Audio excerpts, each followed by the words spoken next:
কাজের আশায় ঘর থেকে বের হয়েছিলেন গাইবান্ধার গোবিন্দগঞ্জের ৩ শ্রমিক আবু সাইদ নূর আলম এবং আব্দুল সামাদ।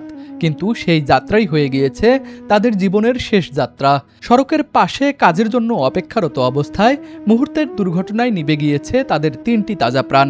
সেই সাথে থমকে গিয়েছে ৩ পরিবারের ভবিষ্যৎ। বগুড়ার এরুলিয়ায় মর্মান্তিক সড়ক দুর্ঘটনায় নিহত ৭ জনের মধ্যে এই ৩ জনই গাইবান্ধার গোবিন্দগঞ্জের বাসিন্দা। একসাথে লোক মারা গেছে আপনার ৭ জন, আর আহত হয়েছে ১০-১২ জনের মতো। এগুলো সব হাসপাতালে আছে। আর লাস্ট সেটা আমরা এই দুটোই পাইছি। আমাদের একটা আর কামদিনের একটা ওই জায়গায় আর চাহিদা করলো যে থানা ক্লিনিক বা ইয়ার নিয়ে যাওয়ার কথা, তখন আমরা নিবার দেয়নি।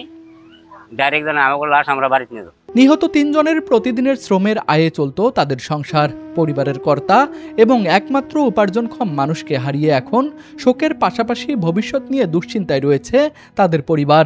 নিহতদের পরিবারের পাশে দ্রুত সহায়তার হাত বাড়ানোর দাবি জানিয়েছেন স্থানীয়রা। গাইবান্ধা প্রতিনিধি ওমর ফারুক রনির পাঠানো তথ্যচিত্রে ডেস্ক রিপোর্ট, RCTV।